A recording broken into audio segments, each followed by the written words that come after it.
Matt, in your entire time as manager here, is that the best first half you've ever oversaw?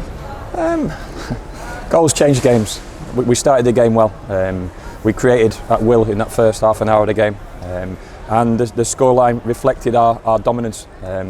But it's never quite like that in football, week in, week out. So we know how we want to get to, and that was certainly a performance in the way we started the game and our attacking intent.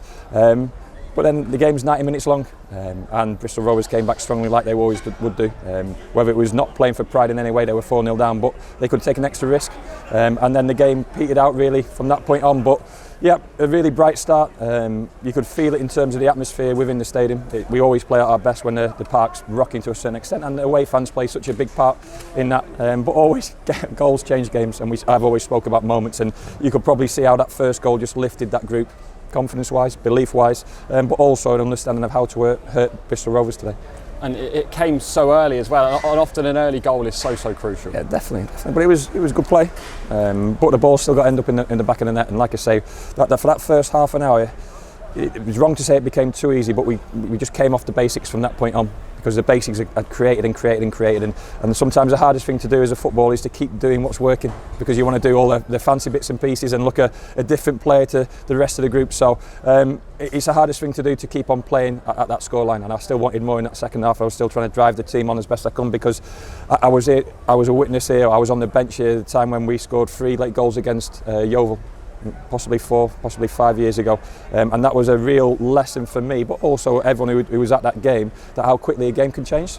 Well, Bristol Rovers scored. If they score again, then we're awfully nervous towards the end. I think you look at. So you said on Tuesday night that you weren't concerned that we haven't scored, and I can see why, because it's in everything that we've worked before in the last 4 games came off today. Yeah, but football's football, isn't it? We don't score for 4 games and everyone questions our attacking intent and our attacking play. Tuesday night was a write-off in terms of conditions. No one could create chances on Tuesday night. We felt our performance in the first half at Leighton Orient wasn't where it needed to be. But apart from that, we've not been too bad. Let's be honest in terms of where the personnel are.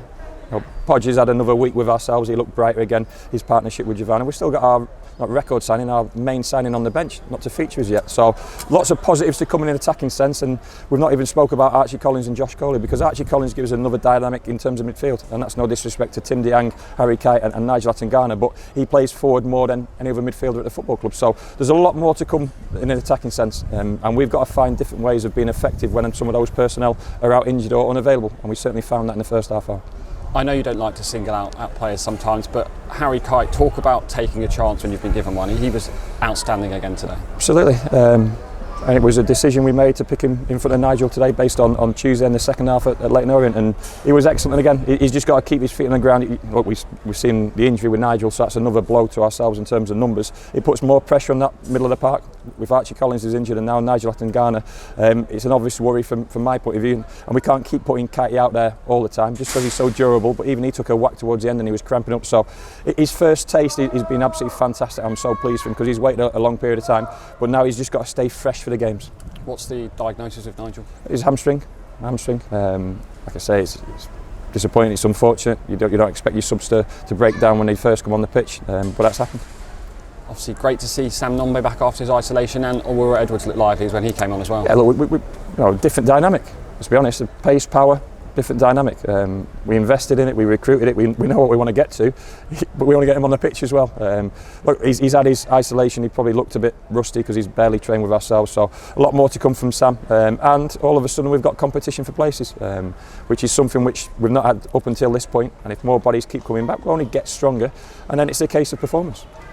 And finally, we saw the scenes at the end with the fans on the big bank. That's the kind of performance they've been waiting 18 months for, really, isn't it? Well, just to witness, to witness, yeah.